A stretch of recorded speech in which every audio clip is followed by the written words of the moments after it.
kita untuk mengenal Tuhan dengan berbagai macam cara. Yang pertama, setiap kita akan diberikan kakak pembimbing atau kakak PA atau mentor untuk sharing hidup. Kakak! Hai! Sampai ketemu di depan ya, Dek? Oke. Bye-bye. Pemuridan rutin akan dilakukan biasanya 1 minggu 1 kali. Sesi pemuridan bisa dilakukan dengan sesi one-on-one seperti ini atau dengan saudara-saudari PA. Jangan khawatir, pemuridan bisa dilakukan dengan fleksibel, bisa dengan offline maupun secara online seperti ini. Halo, shalom. Oke, sampai jumpa minggu depan ya. Tuhan Yesus memberkati. Dan masih banyak lagi.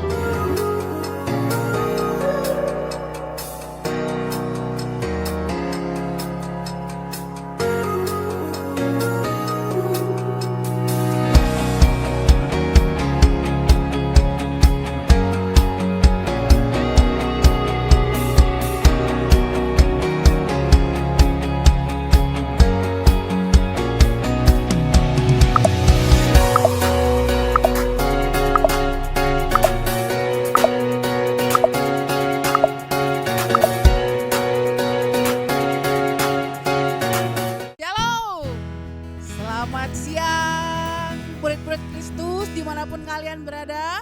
Shalom, Shalom Papua, Shalom Jakarta, Shalom Bandung, Shalom Medan, Shalom semua murid Kristus. Mungkin ada yang sedang di luar negeri juga, di Taiwan, di Korea.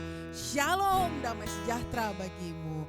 Hari ini kita akan persekutuan, seperti biasa kita akan persekutuan ya. Nah, hari ini persekutuan kita akan dibawakan oleh Mas Untoro. Mas Untoro adalah salah satu leader di J4U. Nanti Mas Toro akan membagikan kebenaran firman Tuhan. Nah, sebelum kita memulai ibadah kita, mari kita bersatu dalam doa dulu. Bapa, kami mengucap syukur Tuhan buat berkat-Mu yang terus mengalir atas kehidupan kami.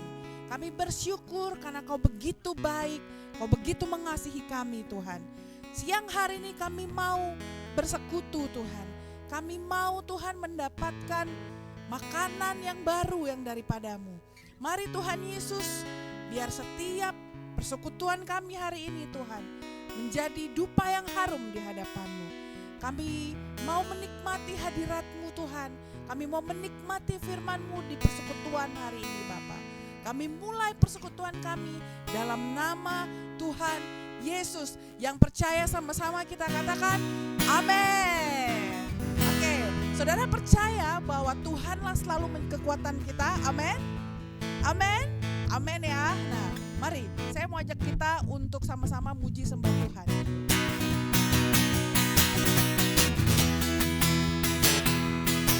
Oh, oh, oh.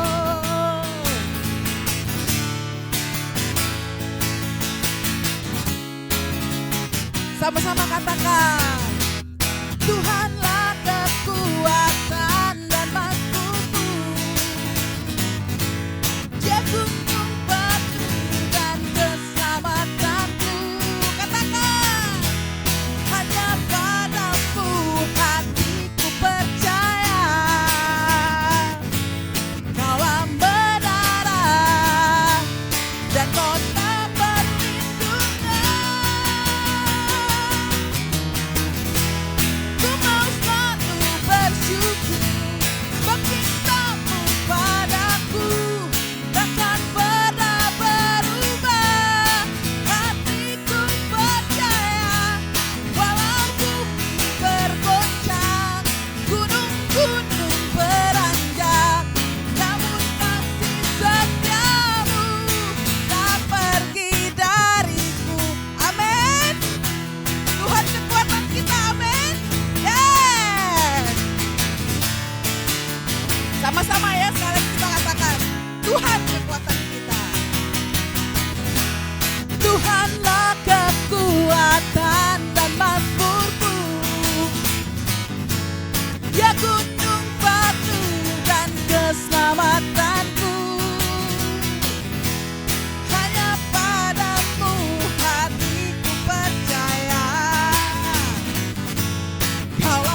mendengarkan firman Tuhan, mari saya mengajak setiap kita untuk masuk hadirat Tuhan. Kita sama-sama menyembah Tuhan. Mari kita siapkan hati kita. Kita mau mendengar apa yang mau Roh nyatakan dalam hidup kita. Mari kita sembah Tuhan. Haleluya. Kami rindu akan Engkau, ya Allahku dan Tuhanku. Haleluya. Oh,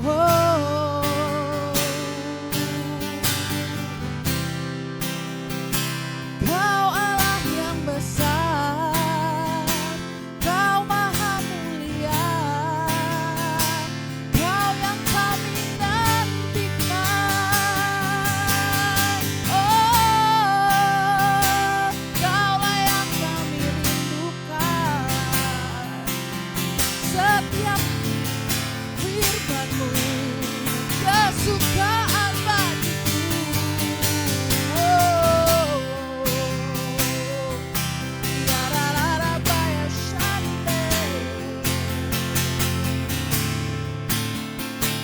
Kami mau menyanyikan-Mu selama-lamanya, selama hidupku, hanya bagi-Mu.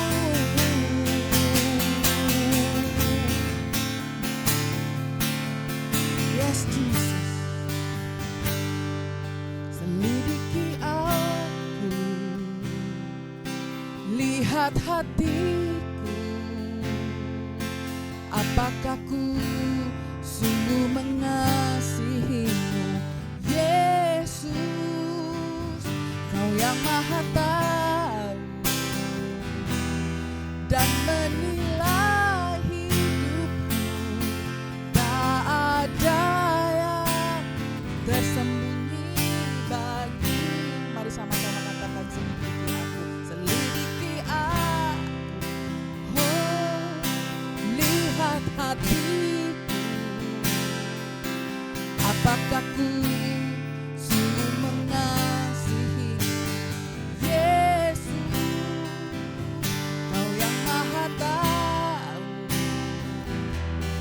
dan menilai hidupku. Tak ada yang tersembunyi bagi. Telah kulihat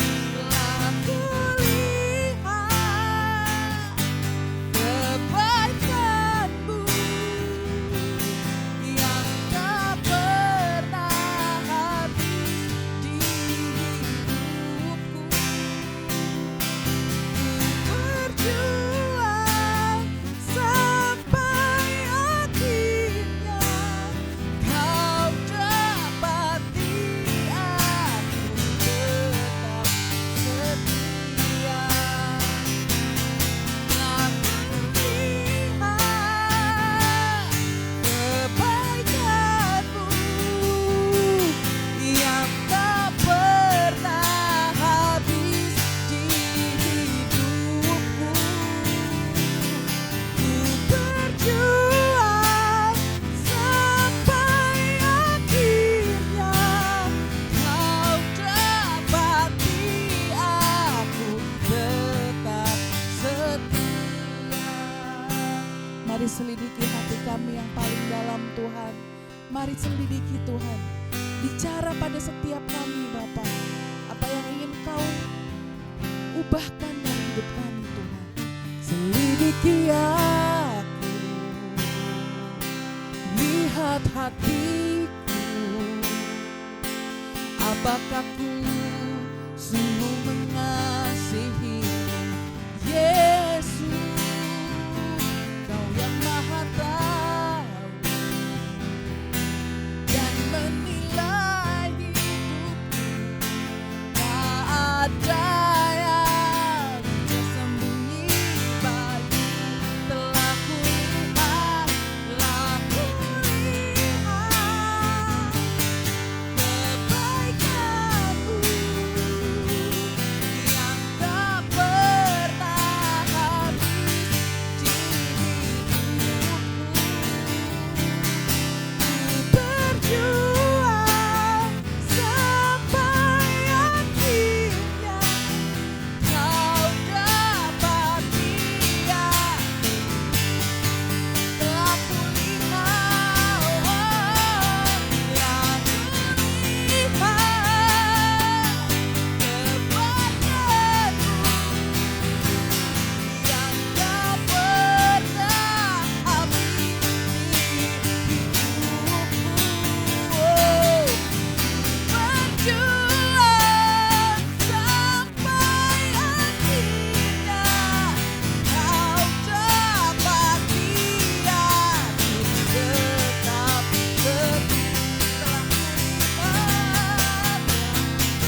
berjuang, berjuang sampai akhirnya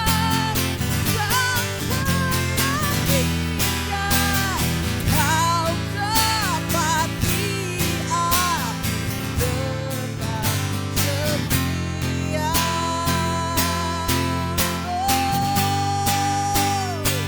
Ini kami Tuhan, biar kau dapati kami berjalan di jalanmu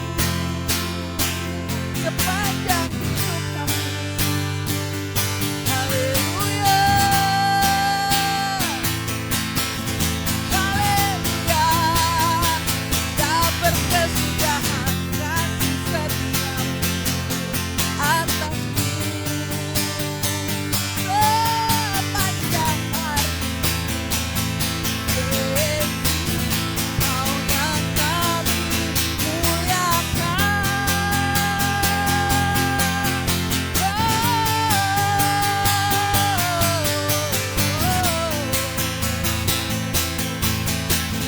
Yesus, Kau yang kami muliakan. Hanya Kau saja satu-satunya bagi kami dalam hidupku. Tiada yang lain. Rebab rapaya cakara lara, deraka prataya cakara lara bo. Haleluya.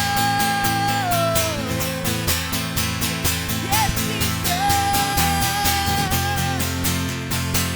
Kau yang kami sembah selama-lamanya. Kau besar, telah kulihat kebaikan-Mu yang tak Habis di hidupku, ku berjuang sampai akhirnya kau dapati aku tetap setia. Terima kasih Tuhan untuk siang hari ini Bapa. Terima kasih Tuhan untuk setiap pengurapan-Mu yang sempurna dalam kehidupan setiap kami Bapa.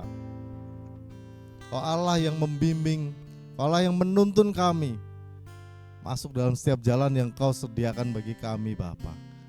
Terima kasih Tuhan, mari Allah Roh Kudus Kau yang hadir di setiap kamar kami Tuhan, di setiap tempat di mana kami berkumpul Bapa. Ada satu pengurapan baru yang kami rindukan sehingga kami mengerti apa yang Roh-Mu mau perkatakan Tuhan.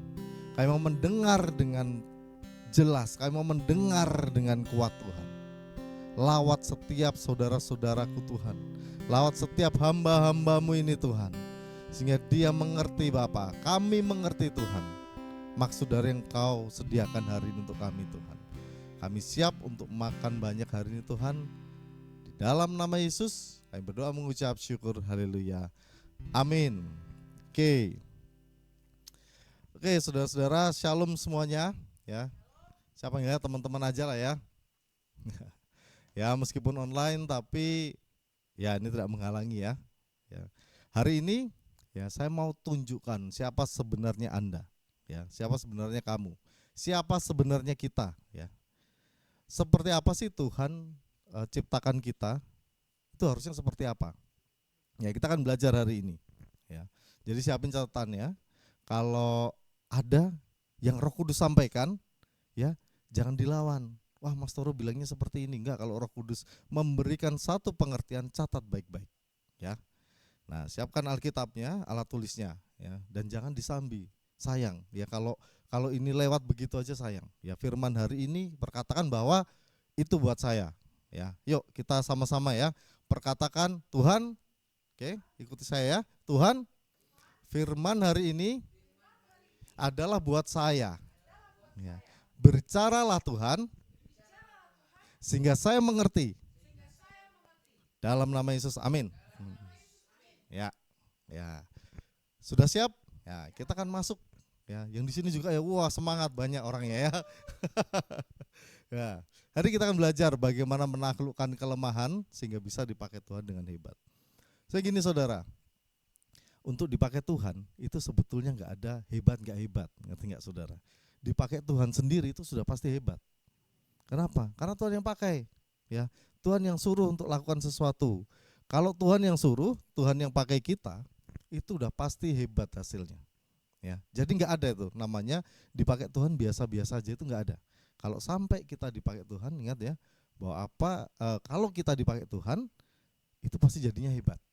Nah, teman-teman saya mau tanya ya, coba renungkan aja gitu ya. Siapa yang hidupnya ini nggak pernah punya ketakutan sih, kekhawatiran? Ya, saya punya. Saya ya akui lah, saya mungkin orang paling penakut di dunia ini ya. Nah kalau dibilang ya orang paling khawatir lah, gampang khawatir gitu. Nah, saya sebenarnya datang dari latar belakang keluarga yang ya biasa-biasa aja, ya nggak kaya, nggak miskin juga. Kalau secara ekonomi sebetulnya lumayan lah tercukupi, ya nggak kekurangan. Ya kalau dibilang kekurangan nggak, tapi kalau berlebihan juga enggak ya. Mau beli apa-apa ya ngirit juga gitu ya. Tapi kalau dibilang pernah hidupnya nyaman gak sih Kak, misalnya gitu ya, ada yang nanya. Hidup saya ingat dari dulu nyaman-nyaman aja kayaknya.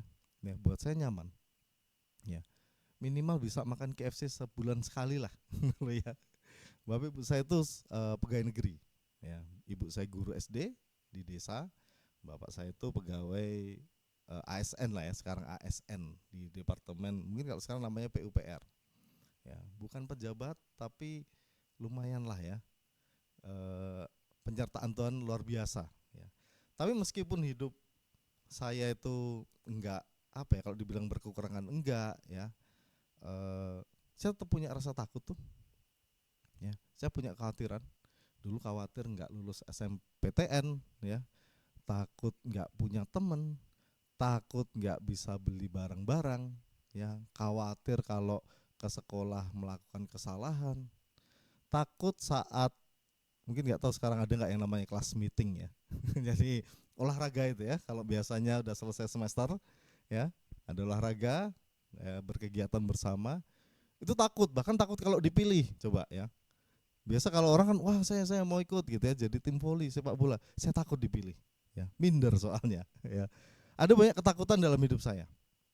Jadi sebenarnya saudara-saudara, rasa takut itu ya, itu ternyata tidak mengenal ya, apakah kamu punya uang atau enggak, kamu miskin atau kaya, kamu itu pintar atau enggak ya, kamu itu gaul atau enggak. Rasa takut semua orang punya ya.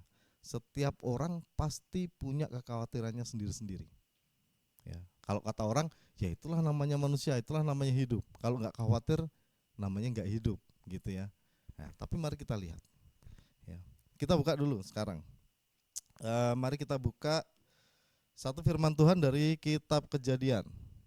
Nah, saya paling suka ya kitab ini, entah kenapa ya. Kejadian ya, semuanya terjadi. Ya, Kejadian 3. Kejadian 3. Mari kita lihat ayatnya yang ke-10. Saya bacakan ya, sudah dapat semua? Oke. Oh, belum, ada yang belum ya. Apa? Sudah dapat? Saya bacakan ya. Firman Tuhan katakan begini ya.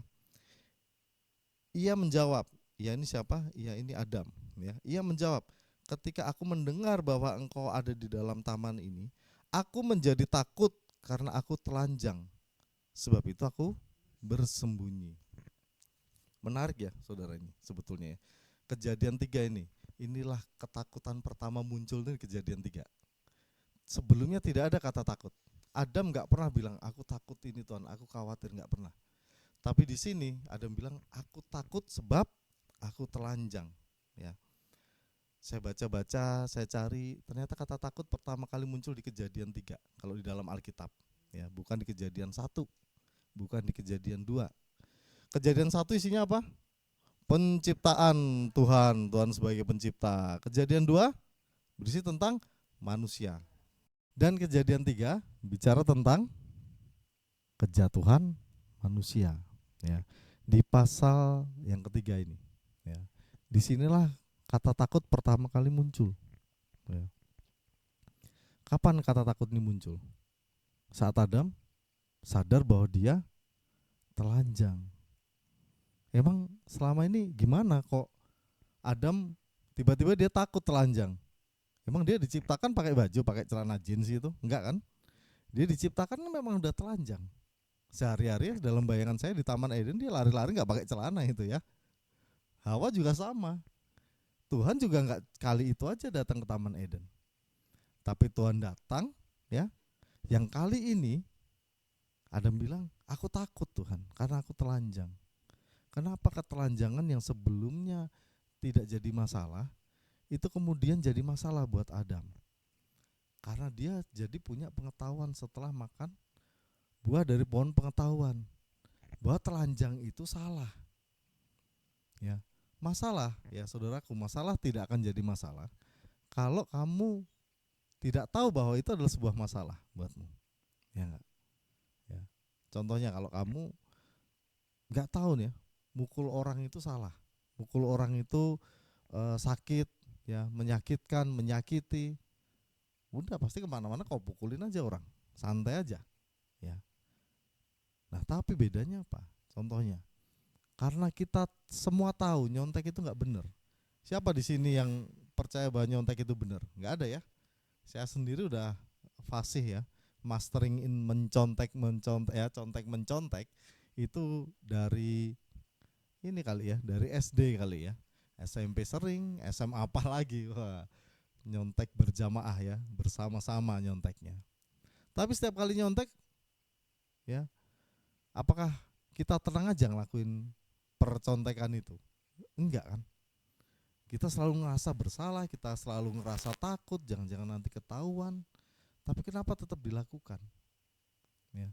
Jadi nggak ada hubungannya memang antara kita kita tahu ini takut atau enggak ya, tapi selama kita tahu ya, itu kan jadi masalah buat kita. Kalau kita nggak tahu ya nggak akan pernah jadi masalah. Iblis itu targetnya cuma satu, dia mau melawan Tuhan. Tapi kita tahu ya, iblis nggak punya kuasa, dia nggak punya kekuatan yang sama dengan Tuhan. Jadinya yang dia lakukan adalah mengganggu. Cara dia mengganggu apa? Makhluk yang sangat dikasihi Tuhan dia belokkan, ya. Tujuannya satu, supaya manusia tidak hidup memuliakan Tuhan lagi. Makanya iblis ya, dia menipu manusia sehingga manusia makan buah pengetahuan yang baik dan yang benar. Ya, saudara-saudaraku yang sudah baca Alkitab, saudara pasti tahu. Di dalam taman itu, di tengah taman itu ada 2 pohon sebetulnya yang tidak boleh disentuh buahnya. Yang pertama pengetahuan tentang baik dan yang jahat, yang kedua adalah pohon kehidupan. Ya. Kenapa kok tidak disuruh makan pohon kehidupan, sedangkan dengan pohon kehidupan itu manusia bisa immortal, nggak bisa mati. Maka Tuhan bilang kan jangan sampai mereka meraba dan makan buah dari pohon kehidupan supaya mereka tidak menjadi sama seperti kita, tidak bisa mati, pohon kehidupan. Ya, kenapa yang dipilih oleh iblis untuk menjatuhkan manusia adalah pohon pengetahuan yang baik dan yang jahat? Karena pada saat Adam dan Hawa itu makan buah dari pohon pengetahuan yang baik dan yang buruk, yang baik dan yang jahat, mereka tahu mana yang baik dan yang jahat. Mereka mulai masuk ke dalam pertimbangan jiwa. Mereka bisa mempertimbangkan yang ini baik, yang ini enggak. Mereka punya perbandingan, mereka tahu bahwa telanjang enggak baik, enggak telanjang itu baik. Ya. Mulai ada pemikiran pertimbangan pribadi yang tidak bergantung pada pemikiran pertimbangan Tuhan. Maka target dari ular adalah membuat manusia bergantung pada dirinya sendiri. Itu yang terjadi, ego mulai masuk. Karena kita merasa jadi bisa, wah aku sudah mengerti. Sama seperti Tuhan, kita punya pengetahuan.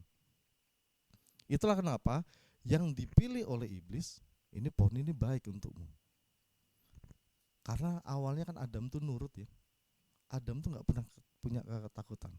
Ingat tadi saya bilang ya, kalau kau punya pengetahuan, maka kekhawatiran mulai masuk dalam hidupmu, benar gak? Kalau kau gak punya pengetahuan, kadang kau teraba semua, kadang gak tahu di depan ada apa, sikat aja. Tapi begitu tahu, waduh di depan ini ada setan nih, berani lewat, sekedar gini ya, orang bilang ya, jangan lewat sana loh, di sana itu ada kuntilanak. Banyak kan orang nggak akan berani lewat sana. Ya, itulah yang suka dipakai orang-orang Indonesia ini ya, supaya tempat itu nggak diapa-apain. Itu selalu dikasih gitu ya. Oh ini ada setannya, ada demitnya, ada apa? Orang nggak berani dekat. Muncul ketakutan, kekhawatiran. Ya. Tapi pada saat nggak tahu, ya santai-santai aja kita masuk. Makanya pohon buah pengetahuan baik dan jahat itu disasar oleh iblis supaya dimakan oleh Adam dan Hawa. Karena dengan pengetahuan masuklah yang namanya kekhawatiran atau ketakutan. Ya. Kekhawatiran artinya apa? Kekhawatiran artinya kau tidak percaya bahwa hidupmu itu dikasihi Tuhan. Adam mulai mempertanyakan, bener nggak sih ini kok aku telanjang di sini? Sampai Tuhan nanya, kau ngapain di sini Adam? Aku takut Tuhan, karena aku telanjang. Kenapa sebelumnya nggak pernah takut? Ya, karena sebelumnya nggak pernah tahu. Sebelumnya Adam nggak pernah punya ketakutan. Di pasal sebelumnya diceritakan apa? Aku akan memberimu kuasa atas ikan-ikan di laut, burung-burung di udara, ya, akan segala ternak, ya. Terus yang Tuhan suruh apa? Tugas pertama Adam adalah menamai segala makhluk, benar nggak? Supaya apa? Supaya bisa di-manage sama manusia, maka harus dikasih nama. Karena itulah tugas pertama Adam itu kasih nama. Adam nggak mikir tuh kasih nama kan, sampai capek, sampai tidur. Itu nggak gampang loh kasih nama. Dulu belum ada tablet, iPad, belum ada pulpen, belum ada kertas. Kalau namanya sama gimana? Emang makhluk cuma ada 5, kan ada ribuan ya. Ikan-ikan ada ribuan. Gimana cara Adam ngasih nama?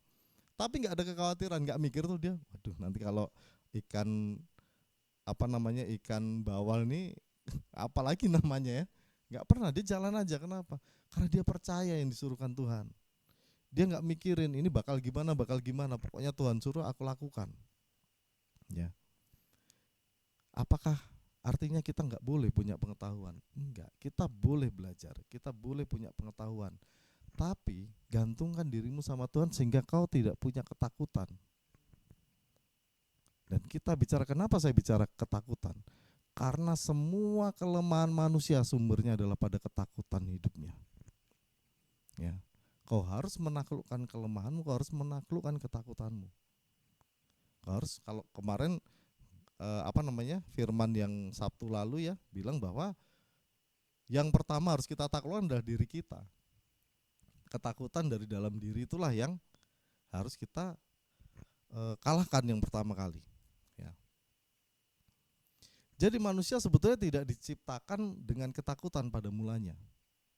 Awalnya Tuhan tidak memberikan kekhawatiran dalam hidup. Gitu ya. Setiap orang ya, pada saat dia di posisi yang benar ya, dia nggak punya kekhawatiran, tapi dia akan bisa mengatasi kekhawatirannya. Kenapa? Karena dia punya mindset yang benar, bergantung pada Tuhan. Ya, itulah mindset Adam di awal, bahwa ini Tuhan yang menciptakan, kok aku percaya. Makanya dia disuruh jalan. Dia nggak minta pasangan hidup kan, tapi Tuhan yang memikirkan pasangan hidup buat dia. Ya, tapi juga Tuhan tidak menciptakan robot. Adam diberi kebebasan. Ya, Adam diberi free will untuk melakukan segala macam. Tapi Tuhan menyediakan semuanya. Makanya tidak ada kekhawatiran dalam hidup Adam. Tapi begitu dia tahu, dia punya pengetahuan. Gini guys, tidak semua pengetahuan itu bisa kita tampung. Jadi sebetulnya enaknya pada saat kita percaya pada Tuhan, tadi saya bilang ya, belajarlah. Tapi tanya sama Tuhan. Ya, Tuhan, saya mau kerja, bimbing aku. Saya mau belajar Tuhan, bimbing aku. Kenapa? Tuhan yang filter. Informasi yang harusnya kau dapatkan hari ini, itu Tuhan sudah sesuaikan dengan kapasitasmu menerima pengetahuan itu, sehingga kamu tidak menjadi khawatir. Banyak orang serakah mencari di depan ada apa. Ternyata saat dia tahu, dia bingung. Ya, saya sedang mencoba merintis sesuatu, ya, apakah nggak takut? Ada kekhawatiran, tapi saya serahkan sama Tuhan. Ya. Ada intimidasi, nanti kalau yang dibikin nggak laku gimana? Nanti kalau sudah ada gimana, saingannya banyak gimana, ya. Tapi serahkan, Tuhan bimbing aku. Dan Tuhan memberikan pengetahuan. Kan kamu punya orang-orang yang kau kenal. Kau punya istri psikolog, kakakmu psikolog, adikmu psikolog, punya konsultan. Apa yang kau takutkan? Dan kau punya aku. Iya ya. Nah, mulailah melangkah satu. Kalau takut lagi, Tuhan, aku takut. Ya, Tuhan ingatin lagi. Ya, apa saja yang kau lakukan dibuat berhasil asal kau percaya kepadaku. Melangkah lagi satu, melangkah lagi. Saya belajar, ya. Saya belajar, tetapi saya juga belajar untuk bergantung sama Tuhan. Ya. Nah, mari kita belajar, ya. Ada sikap-sikap atau tindakan yang sebetulnya di dalam Alkitab, ya, kalau saudara-saudara baca, teman-teman baca, itu mengindikasikan beberapa kelemahan yang harus ditaklukkan, ya. Yuk kita buka, kita belajar dari tokoh yang pertama, ya. Kita buka kitab Keluaran pasal yang ke berapa ini? Keluaran pasal yang ke-3. Saya suka angka 3 ini, ya. Keluaran yang ke-3 dari ayat yang ke-2 sampai ke-12. Ini ceritanya tentang Musa, ya. Kalau kita bicara Keluaran pasti semua tahu, ya, Musa ini, ya. Musa banget kalau Keluaran itu, ya. Nah, sudah dapat semua? Oke. Keluaran 3, ya, kita baca dari ayat yang ke-2, ya.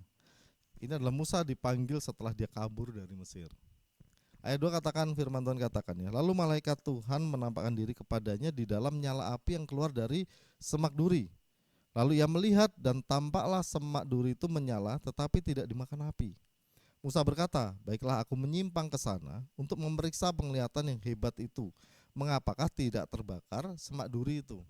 Ya, semak duri, saudara-saudara, ya, dipakai Tuhan dengan hebat. Bahkan semak pun bisa dipakai Tuhan dengan hebat, ya. Terbakar tidak terbakar tapi, ya. Nah makanya, ya, yang pertama mesti saudara ketahui, yang dibilang dipakai Tuhan dengan hebat bukan kita yang hebat, tapi Tuhan yang hebat. Makanya kalau kita dipakai Tuhan pasti hebat, ya. Contohnya si semak ini, ya. Kita lanjut, ketika dilihat Tuhan bahwa Musa menyimpang untuk memeriksanya, berserulah Allah dari tengah-tengah semak duri itu. Bisa ngomong lagi, ya, semak-semaknya, ya. Kepadanya, Musa, Musa, dan ia menjawab, ya Allah. Lalu ia berfirman, janganlah datang dekat-dekat, tanggalkanlah kasutmu dari kakimu, sebab tempat di mana kau berdiri itu adalah tanah yang kudus. Lalu ia berfirman, akulah Allah ayahmu, Allah Abraham, Allah Ishak, dan Allah Yakub. Lalu Musa menutupi mukanya sebab ia takut memandang Allah. Dan Tuhan berfirman, aku telah memperhatikan dengan sungguh kesengsaraan umatku di tanah Mesir, dan aku telah mendengar seruan mereka yang disebabkan oleh pengerah-pengerah mereka. Ya, aku mengetahui penderitaan mereka. Sebab aku telah turun untuk melepaskan mereka dari tangan orang Mesir dan menuntun mereka keluar dari negeri itu ke suatu negeri yang baik dan luas, suatu negeri yang berlimpah-limpah susu dan madunya, ke tempat orang Kanaan, orang Het, orang Amori, orang Feris, orang Hewi, orang Yebus. Sekarang seruan orang Israel telah sampai kepadaku.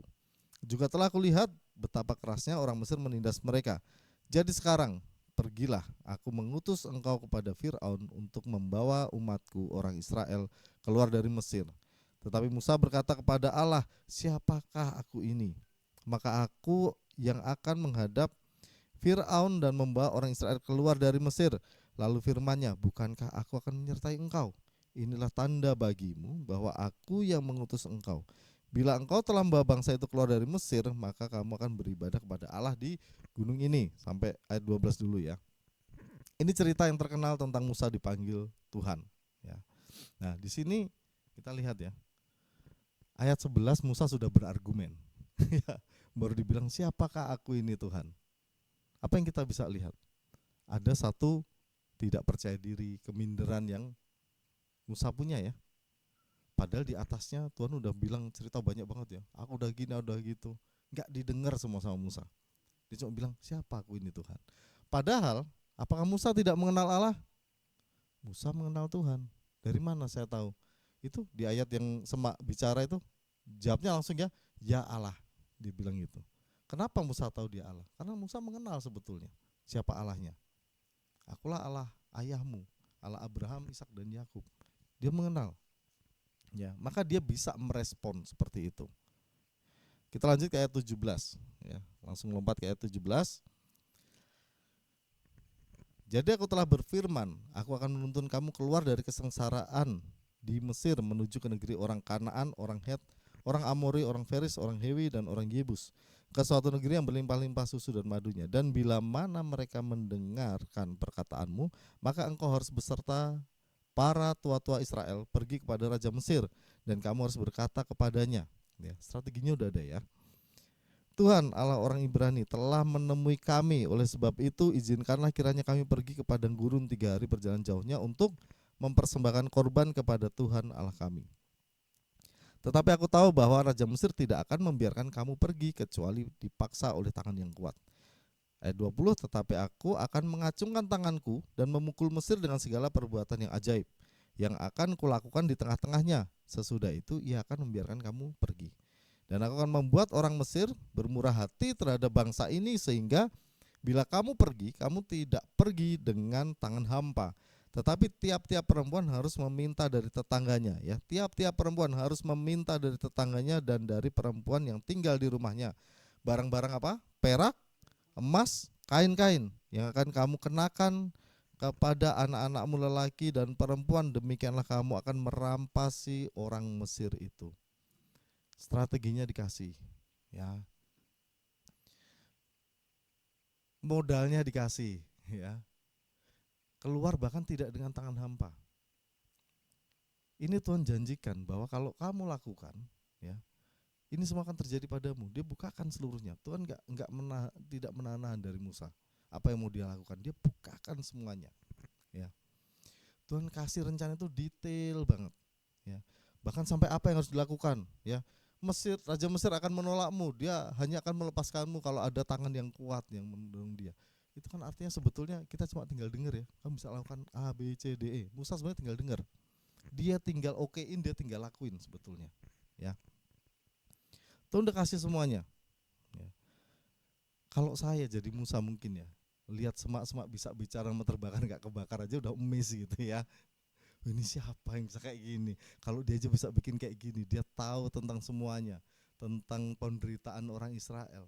Apa yang akan membuat ini gagal sebetulnya apa? Rencana apa yang bisa menggagalkan rencana luar biasa dari yang maha kuasa ini? Ya. Nah,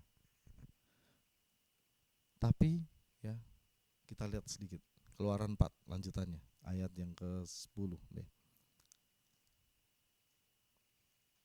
Ya, nanti boleh dibaca. Memang ayatnya banyak, menarik soalnya ayat ini, ya. Ayat 10 yang katakan, firman Tuhan katakan, lalu kata Musa kepada Tuhan, Tuhan, aku ini tidak pandai bicara, dahulu pun tidak, dan sejak engkau berfirman pada hambamu, tidak juga, sebab aku berat mulut dan berat lidah. Tetapi Tuhan berfirman padanya, siapa yang membuat lidah manusia? Siapa yang membuat orang bisu dan tuli? Yang membuat orang melihat atau buta? Bukankah aku, yakni Tuhan? Oleh sebab itu pergilah, aku akan menyertai lidahmu dan mengajar engkau apa yang akan kau katakan, ya. Ngeles dijawab sama Tuhan. Lagi, ya. Tetapi Musa berkata, Tuhan utuslah kiranya siapa saja. Masih ngeyel, ya. Sampai apa? Bangkitlah murka Tuhan, ya. Sampai murka Tuhan gara-gara Musa, ya. Dan berfirman, ya, 14. Bukankah di situ Harun orang Lewi itu kakakmu? Aku tahu bahwa ia pandai bicara. Lagi pula ia telah berangkat menjumpai engkau. Bila ia melihat engkau, ia akan bersukacita di dalam hatinya, ya. Siapa kita yang banyak alasan? Bahkan melihat sesuatu yang sudah jelas. Ini Musa melihat sesuatu yang clear.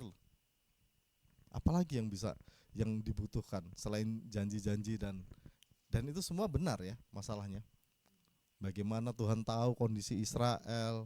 Bagaimana Tuhan tahu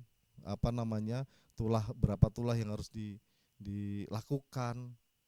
Musa itu tinggal jalan, kan disuruh bawa tongkatmu gitu, ini bawa aja, tinggal jalan. Kalau suruh pentung ya pentung, suruh jalan ya jalan, cuma tinggal gitu aja. Tapi banyak sekali banyak sekali alasannya Musa ini untuk menolak. Kenapa?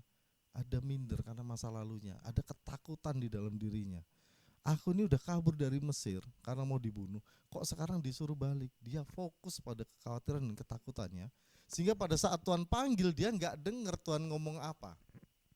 Dia cuma dengar, aku disuruh balik ke Mesir, aku nggak mau. Itulah dia menolak.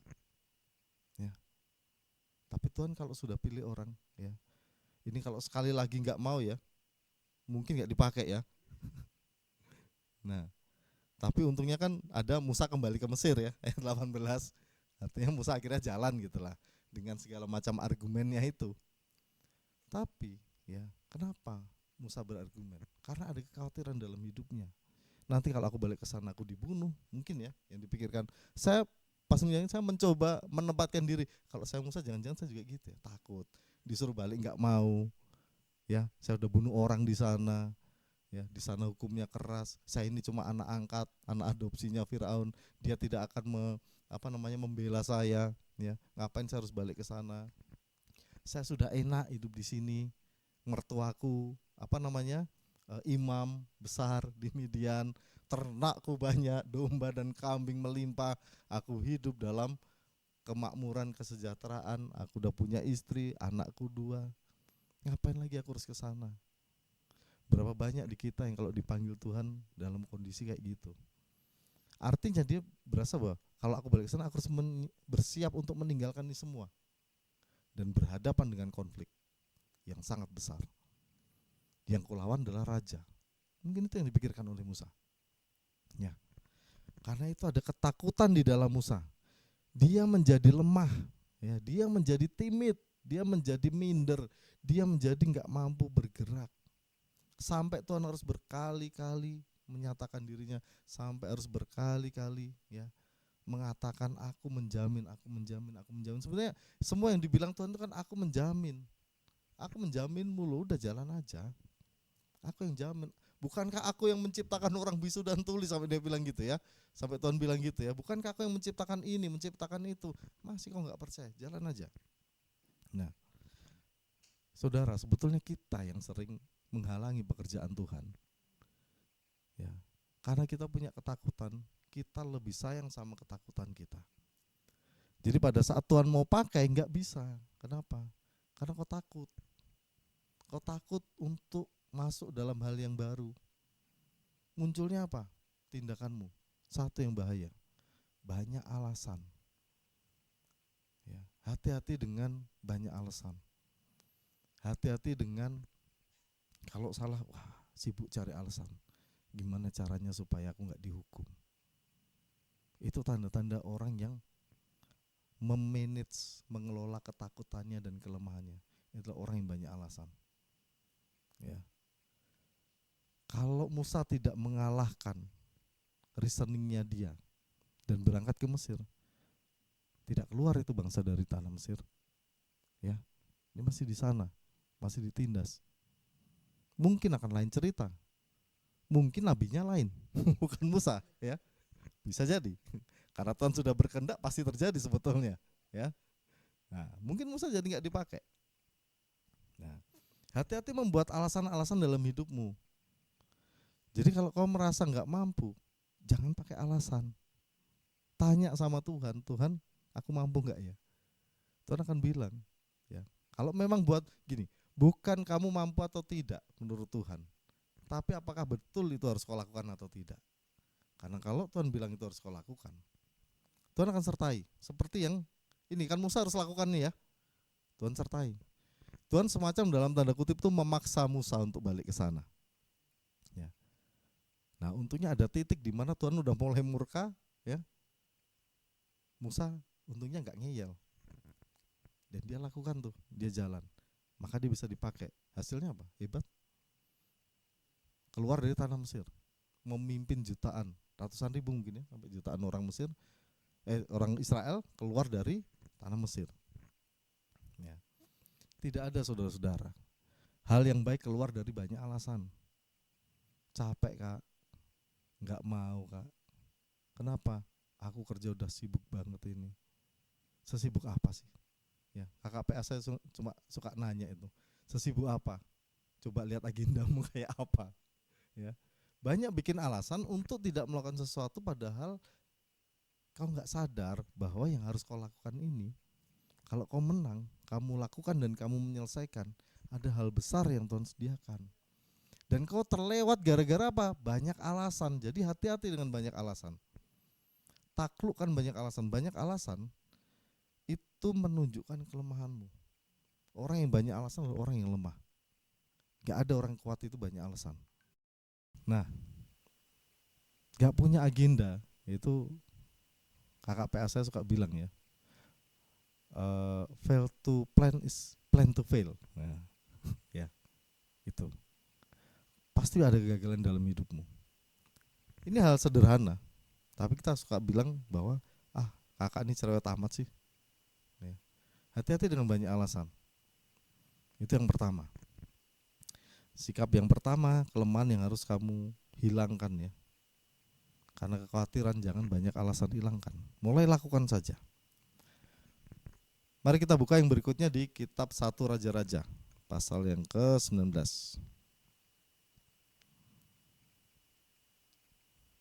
1 Raja-Raja.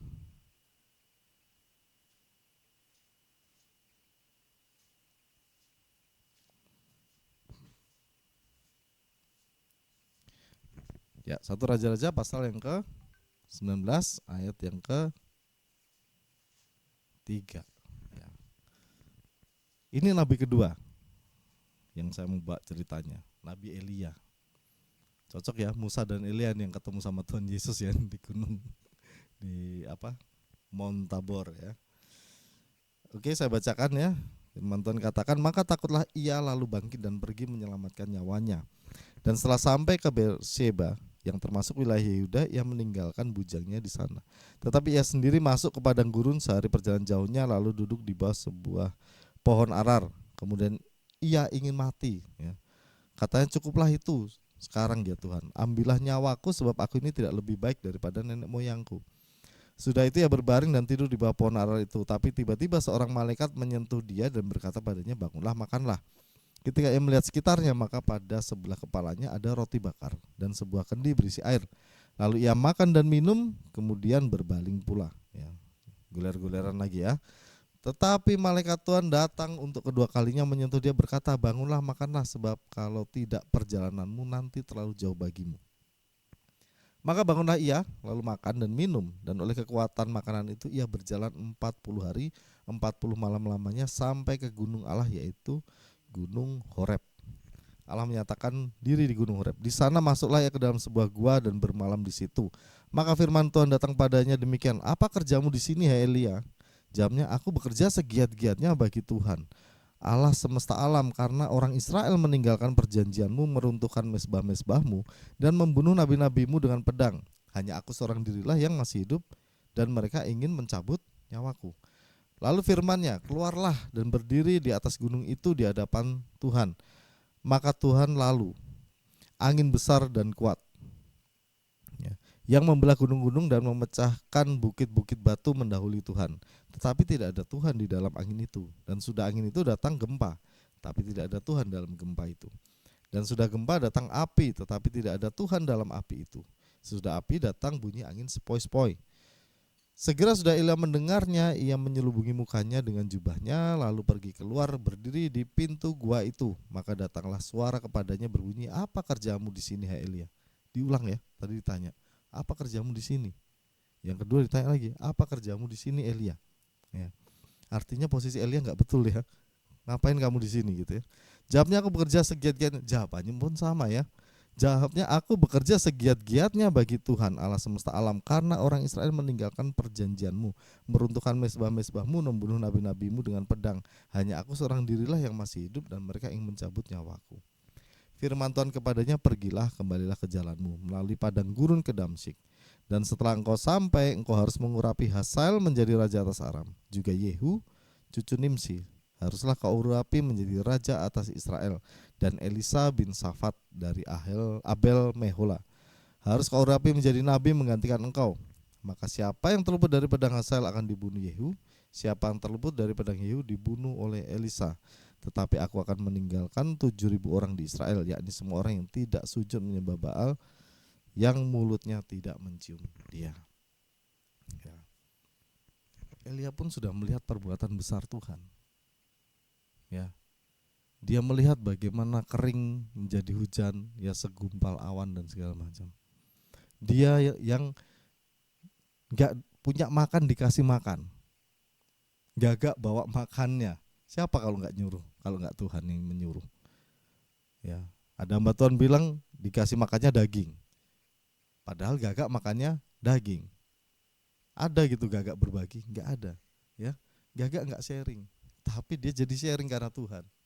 Ya. Hanya untuk memelihara Elia. Tapi di sini Elia kabur. Dia punya ketakutan berlebihan, stres, depresi. Ya. Ini kan Elia habis itu ya, membunuh nabi-nabi Baal yang 400 orang ya. Nanti boleh dibaca semua tentang Nabi Elia di depan-depannya satu raja-raja sebelumnya. Ya. Dia melihat sendiri bagaimana Tuhan menurunkan api ke atas mezbahnya Elia. Padahal yang dipakai Elia dikasih air, ya api sama air nggak nyambung ya. Tapi Tuhan turunkan api untuk korban yang dipersembahkan Elia. Baal nggak bisa. Sudah sedahsyat itu, tapi Elia takut dibunuh. Dia waktu bunuh nabi itu santai ya, dia tahu Tuhan menyertai. Saya pun nggak yakin dia nggak tahu Tuhan menyertai ini. Tapi kenapa dia takut? Kenapa dia kabur? Ya. Tadi kita baca bahwa takutlah ia bangkit pergi menyelamatkan nyawanya, menyelamatkan diri sendiri. Ada asumsi dia, aduh nanti aku mati nih kalau aku tinggal di sini. Kenapa dia nggak nanya sama Tuhan? Pertanyaan saya adalah kenapa dia nggak nanya sama Tuhan? Padahal dia begitu akrab, ikrip ya sama Tuhan ya, bisa langsung akses Tuhan. Tapi kenapa di sini dia nggak akses Tuhan? Dia malah pilih untuk kabur. Ketakutan, stres berlebihan, depresi membuat kita kehilangan berkat dan panggilannya Tuhan. Itu menguasai diri kita, ketakutan dan stres berlebihan itu menguasai diri kita sehingga membuat kita terputus dari Tuhan. Ya, bikin kita jadi lemah. Ya. Tuhan nggak akan mengizinkan sebuah masalah terjadi. Ini kan sebuah problem terjadi ya. Tapi Tuhan nggak akan izinkan kalau dia tidak bisa menanggung sebetulnya. Makanya Tuhan nanya, Elia, lu ngapain di sini? Ya, yang dilakukan Elia apa? Bersungut-sungut ya. Aku sudah melakukan semuanya untuk Tuhan ya. Minta direken ya, minta dini ya. Tapi kenapa sekarang tinggal aku yang mau dicabut nyawanya? Ditanya lagi, Elia lu ngapain di sini? Ya, Elia jawabnya sama ya. Aku kan udah melakukan apa yang untukmu Tuhan. Berapa banyak kita merasa berjasa buat Tuhan? Ya. Gak bergantung sama Tuhan, kita malah merasa bahwa Tuhan yang bergantung sama kita. Kita merasa kuat. Orang yang merasa kuat itu tidak kuat, saudara-saudara. Orang yang merasa kuat itu cuma perasaanmu aja. Sebetulnya kau lemah. Ya. Sungut-sungut itu kan bentuk dari depresi kita ya. Karena kita nggak mampu melakukan sesuatu sehingga kita ngeluh, ngedumel, nggak terima. Harusnya aku nggak di posisi ini. Aku udah melakukan pekerjaannya Tuhan. Kok aku ditempatkan di situasi kayak gini? Ada sisi tidak terimanya. Mari kita renungkan. Berapa banyak kita merasa bahwa Tuhan itu ngutang sama kita sehingga kita ya pada saat kita disuruh yang berat dikit aja. Kemarin udah bagi khotbah Tuhan, udah seminggu 5 kali, ya. Sekarang aku cuma mau es krim aja nggak ada duitku. Nah, nggak ada hubungannya saudara ya.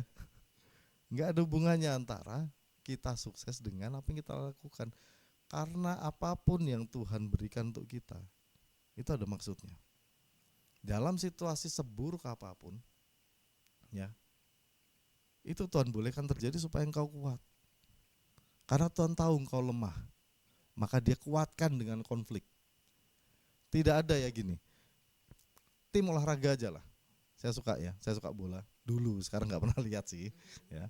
Tapi gini, tim paling gurem, tim paling kocak lah ya. Kalau main kalah terus, ya, itu rankingnya paling bawah. Tapi dia kan berlatih tiap hari, lawan musuh-musuhnya yang kuat. Itu kalau ditandingin sama tim bola amatir dia masih menang. Kenapa? Karena dia dilatih. Dia tidak menghindari konflik. Yang dilakukan Elia apa? Orang yang menghindar dari konflik itu adalah orang yang lemah. Jadi kalau Anda sering menghindar dari konflik, punya problem kabur ya, itu kelemahan yang harus dikalahkan, harus ditaklukkan. Gitu ya. Jadi tidak ada gini, mekanisme mungkin bisa tanya ke Kak Mel atau Kak Tania ya tentang kondisi psikologis atau ini apa namanya. Kalau yang saya tahu gini, cara menghadapi konflik itu ada fight dan flight gitu ya, antara lawan atau kabur ya. Nah, banyak orang yang tahu saya, termasuk saya sering sih ya dulu ya, itu sering kabur dari konflik. Akhirnya apa? Ya ketemu lagi konflik yang sama, ya tetap nggak menang karena tetap lemah. Ya. Saya tetap punya kelemahan yang sama. Gimana caranya kita menaklukkan kelemahan? Lawan, masuk, ya, masuk ke dalam konfliknya dan selesaikan bersama Tuhan. Itu caranya untuk menaklukkan kelemahanmu. Ya, nggak bisa selesai dengan cara kabur. Tapi Yusuf kabur, Kak. Ya, Yusuf kabur. Nah, kita lihat kenapa Yusuf kabur. Karena dia tahu dia belum punya kekuatannya. Tapi pada saat dia kabur, dia nggak ngeluh. Dia masuk penjara, dia nggak ngeluh, nggak bersungut-sungut. Dia ditipu sama tukang roti sama tukang apa itu namanya, minuman, juru minuman, nggak sakit hati dia, ya kan? Kenapa? Karena sikap hatinya benar. Karena dia tahu itu adalah proses yang Tuhan izinkan terjadi dalam hidupnya. Memang kita nggak harus selalu fight, tetapi itulah caranya Yusuf fight. Itu bukan kabur dia.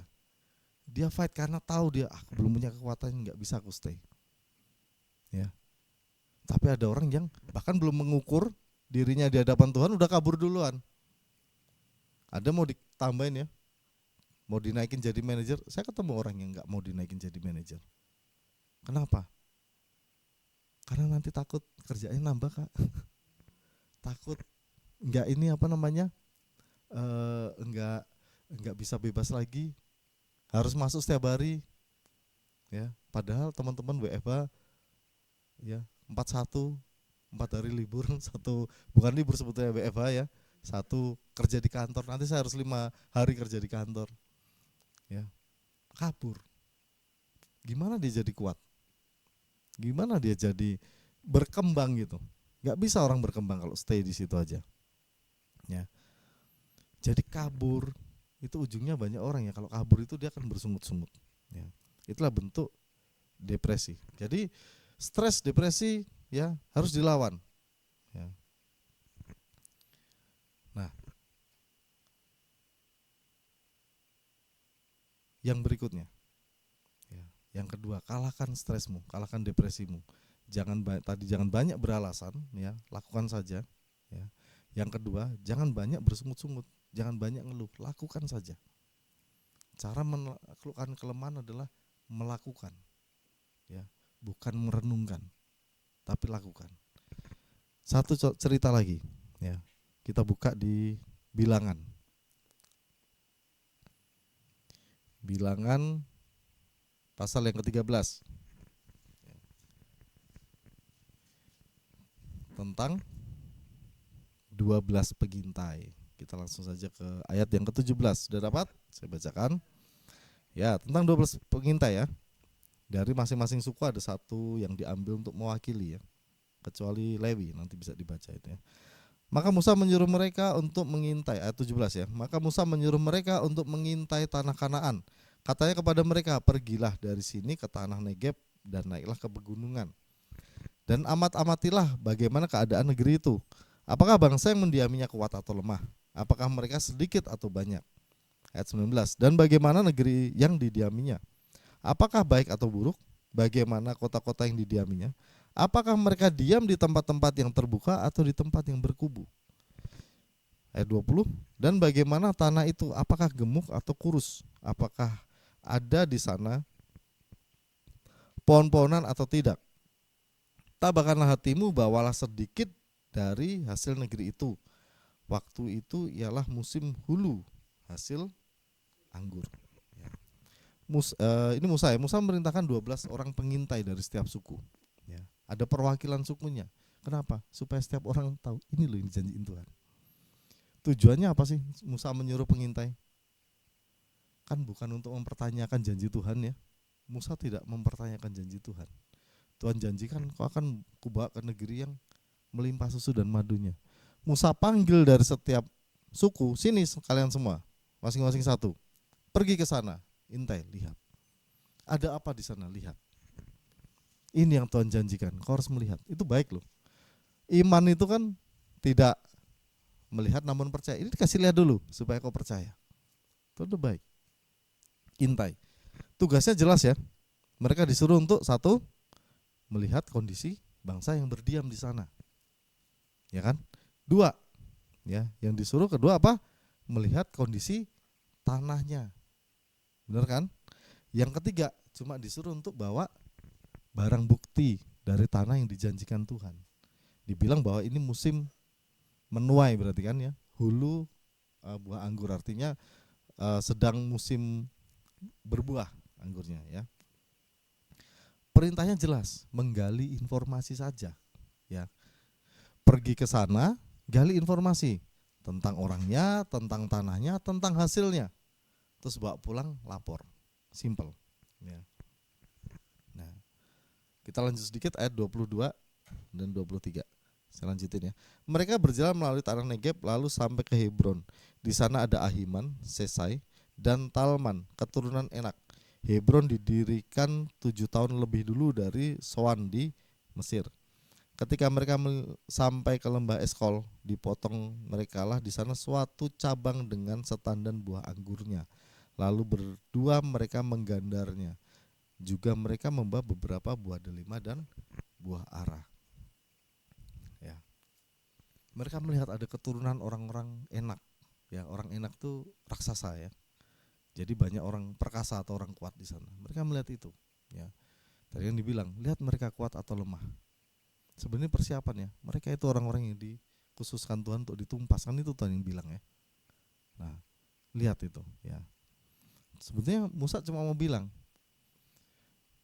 tanah yang dijanjikan Tuhan itu kau harus lihat sendiri. Makanya mereka disuruh ke sana. Dan kau lihat penduduk di sana, sekuat apa mereka, berkubu atau tidak, Tuhan yang akan menangkan buatmu. Kan itu pesan clear dari Tuhan. Yang dilakukan oleh 12 pengintai, mereka pergi. Sampai di situ benar, ya. Tapi yang kedua apa? Di dalam 10 pengintai itu ada mulai masuk yang namanya ketakutan, lemah, ya. Dia lihat, waduh, ini orang-orang raksasa ini, nggak mungkin aku menang. Nanti boleh dibaca sendiri setelahnya ya. Yang mereka beritakan itu membusukkan tanah yang Tuhan janjikan malahan, ya. Waduh, nggak bisa Pak, ya. Dibilang, Pak Bos nggak bisa nih. Kalau kita ke sana kita semua akan mati. Orang-orangnya kuat. Kalau kita teruskan di Bilangan 14, bahkan judul perikopnya ya, pemberontakan umat Israel. Apa yang dilakukan 10 orang yang melapor itu menimbulkan pemberontakan bahkan. Ya, kenapa? Kekhawatiran, ketakutan. Pada saat 10 orang itu balik dengan pikiran busuknya, ya, yang 2 tidak, Kaleb dan Yosua. Dan di akhir cerita kita tahu bahwa yang masuk dari angkatan itu cuman Kaleb dan Yosua. Tuhan bisa pakai mereka menjadi pemimpin. Tapi yang 10, bahkan 10 ini enggak. Kenapa mereka bisa membusukkan ini ya? Padahal jelas di situ ya, tadi kita baca. Mereka memetik anggur. Dibilang satu cabang ya. Setangkai tadi dibilang ya. Coba kita cek ya, saya cek. Jangan sampai saya salah kan. Dia bilang gini ayat 23. Dipotong mereka di sana suatu cabang dengan setandan buah anggur. Jadi cuma satu tandan. Satu tandan itu satu gerombolan. Ya.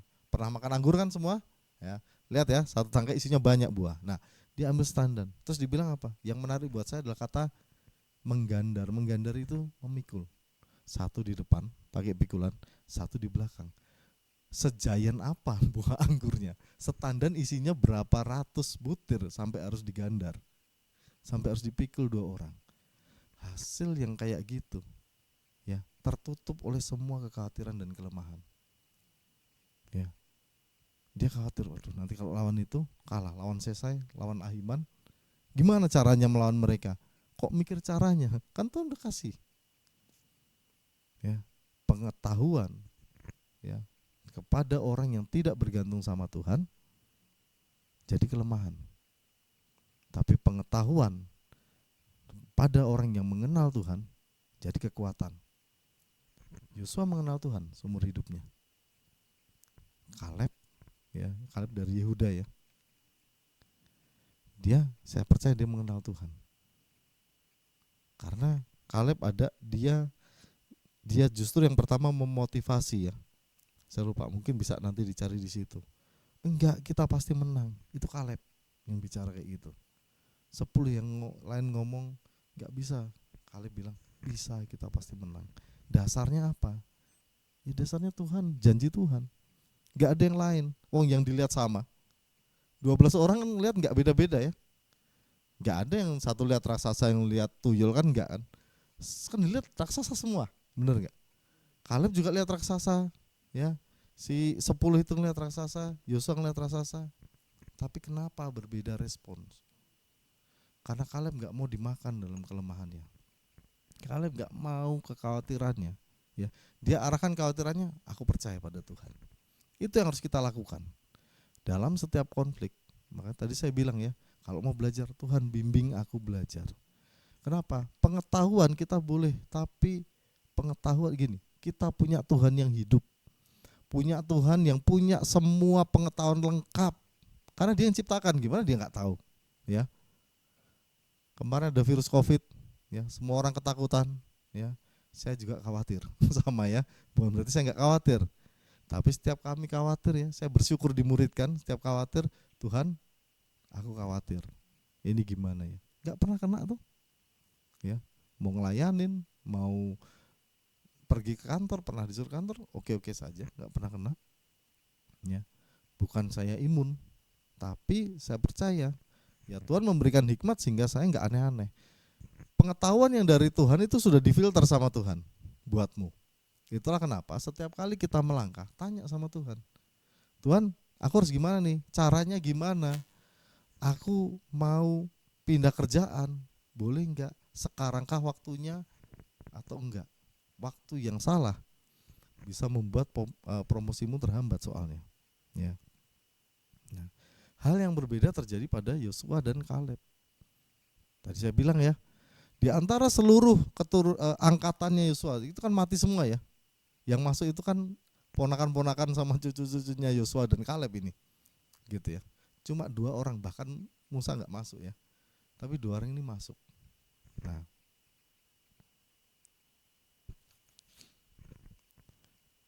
teman-teman, saya mau bilang ini ya, ladang yang diberi Tuhan itu pasti subur.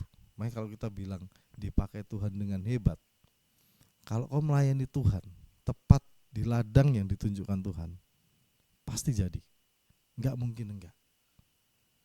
Pasti sesuai dengan apa yang dia firmankan, enggak mungkin enggak.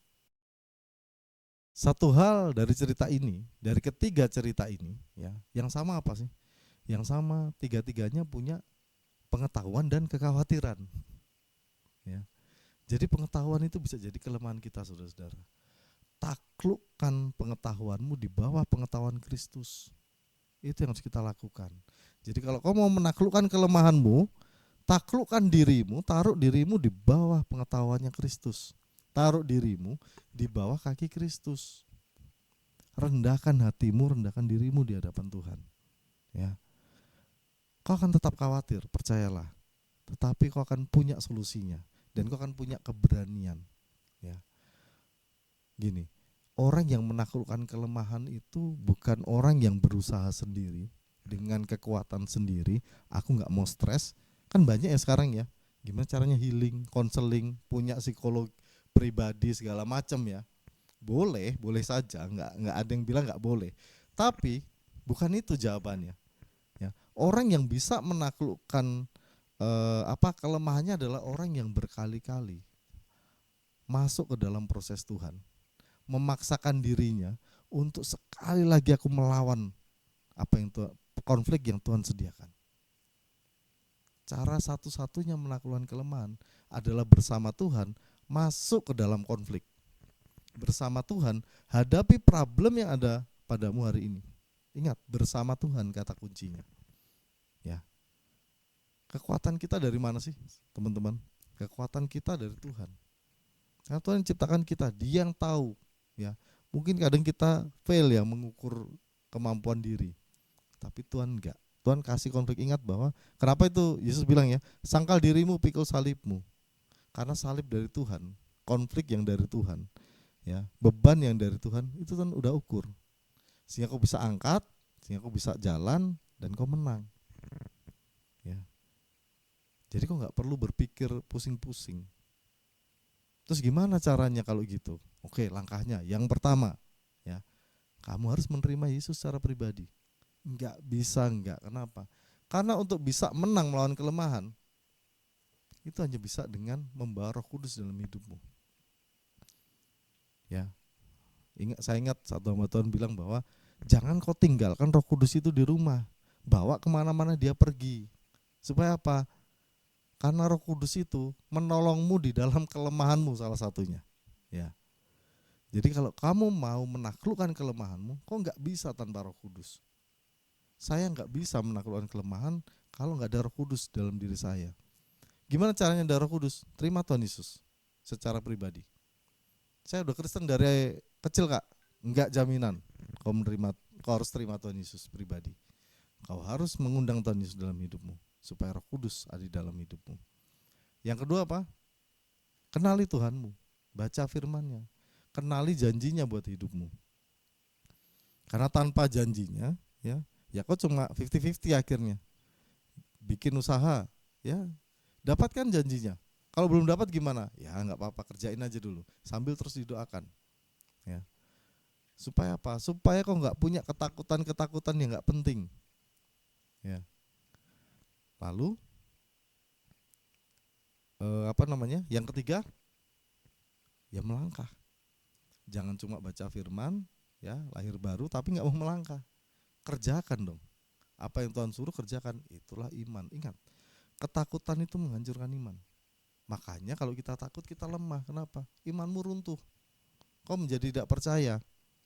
Iman kita runtuh karena firman Tuhan udah jelas katakan, inilah kemenangan atas dunia, yaitu iman kita. Jadi kalau kau punya iman, kau pasti kuat. Kalau enggak, kau pasti lemah. Gampang jatuh, gampang belok, ya. Makanya harus terima Tuhan, berproses bersama Tuhan. Ya. Enggak ada cara yang lain untuk melakukan kelemahan setiap kita. Percayalah kita bisa memanage stres kita kok. Kita bisa memanage keminderan kita bisa menangkan. Ya. Kenapa? Karena Tuhan sendiri yang ajarkan. Ya. Ingatlah apa yang kau inginkan hari ini. Saya dengar banyak ya yang bilang, aku mau bangsa-bangsa Tuhan. Tapi disuruh ngunjungin muridnya aja malas. Aku banyak kegiatan nih. Gereja membutuhkanku. Siapa Anda? Gereja membutuhkan Anda. Ya, Tuhan yang membutuhkanmu aja tidak kamu kamu abaikan gitu. Ya. Kita harus jalan. Ya, kita harus kenal Tuhan, kenali suaranya, dapatkan janjinya dan berjalan di dalamnya dengan iman. Tanpa iman nggak bisa kita menaklukkan kelemahan kita. Oke. Mari kita puji sebentar. Yes, Tuhan Yesus. Selidiki aku, lihat hatiku, apakah ku sungguh mengasihimu, Yesus yang Maha Tahu dan menilai hidupku. Tak ada yang tersembunyi bagimu. Selidiki hatiku Tuhan, selidiki aku, lihat hatiku, apakah ku sungguh mengasihimu, Yesus. Kau Maha Tahu dan menilai hidupku. Tak ada yang tersembunyi bagimu. Telah kulihat kebaikan-Mu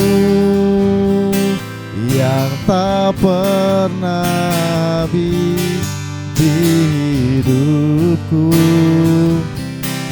Ku berjuang sampai akhirnya Kau dapati aku tetap setia. Aku telah melihat kebaikan-Mu Tuhan.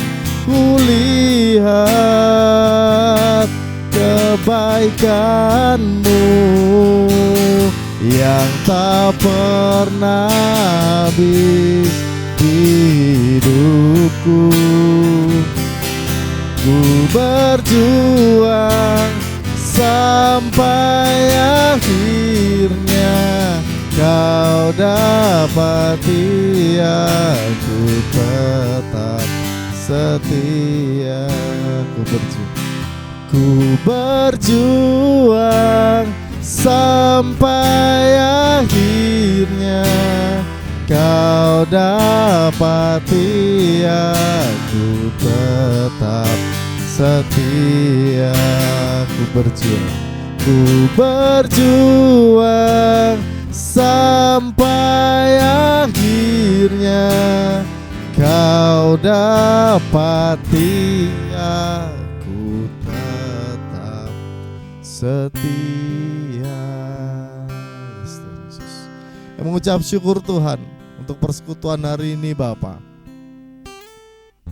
Selidiki kami Tuhan. Selidiki hati kami Tuhan. Apa kami bergantung hidup padamu atau enggak Tuhan. Ajar kami Tuhan untuk terus bergantung kepadamu Bapa. Ajar kami Tuhan untuk mengenal-Mu lebih dalam lagi Bapa. Sehingga kami bisa melangkah dalam kedahsyatan janji-Mu Tuhan. Bagi saudara-saudaraku, kalian yang belum mengenal Tuhan hari ini, meskipun kalian udah lahir di keluarga Kristen, tapi pernah enggak kalian mengundang Yesus secara pribadi? Untuk yang belum pernah mengenal Tuhan Yesus, belum pernah mengundang Tuhan Yesus masuk dalam hidupnya, angkat kedua tangan. Ikuti doa saya. Tuhan Yesus, aku mengucap syukur atas hidupku. Aku minta ampun Tuhan, karena aku orang berdosa. Aku mau Tuhan Kau mengampuniku dan menyucikanku. Aku percaya bahwa Engkau Tuhan Yesus adalah Tuhan dan Juru Selamat dalam hidupku. Dan hari ini Tuhan, aku mengundang Engkau masuk ke dalam hatiku, jadi raja dalam hidupku. Terima kasih Tuhan untuk setiap saudara Tuhan yang mau mengenal Engkau, mengundang Engkau Tuhan. Kiranya Tuhan sendiri yang berperkara atas kehidupan mereka. Engkau sendiri Tuhan yang maju Tuhan, memimpin mereka masuk dalam kehidupan yang luar biasa Bapa. Kami mengucap syukur Tuhan bahwa Engkau menjadikan kami kuat oleh karena Engkau yang kuat Tuhan. Terima kasih Tuhan untuk setiap perkara yang boleh kami hadapi, karena Engkau adalah Tuhan yang baik untuk kami. Kami mau melepaskan semua kelemahan kami Tuhan. Kami mau taruh Tuhan setiap pengetahuan dan kelemahan kami di bawah kaki-Mu Kristus. Untuk setiap saudaraku yang hari ini sedang dalam kelemahan, hari ini Engkau sedang sakit, taruh di bagian yang sakit. Saya mau berdoa buat Anda. Tuhan, Kaulah Allah penyembuh, Sang Rafael, Tuhan yang menyembuhkan. Di dalam nama Yesus, setiap sakit penyakit Tuhan angkat, Tuhan pulihkan setiap sel yang rusak, Tuhan gantikan dengan sel yang hidup, yang baru, yang fresh, yang daripada-Mu Tuhan. Terima kasih Tuhan untuk setiap kesembuhan yang boleh dialami oleh saudara-saudaraku di sini Tuhan. Kami percaya Tuhan ada hal yang lebih ajaib di depan kami yang telah Engkau siapkan Tuhan. Kami percaya Tuhan bahwa Engkau Allah yang memulihkan setiap keadaan dan kondisi kami. Di dalam nama Yesus kami percaya ada kesembuhan. Terima kasih Tuhan. Kami melepas kelemahan kami membangkitkan murid seperti Musa membangkitkan pemimpin, seperti Elia membangkitkan pemimpin, seperti Yosua dan Kaleb memimpin dengan kuat. Kami siap untuk menjadi pemimpin-pemimpin Tuhan.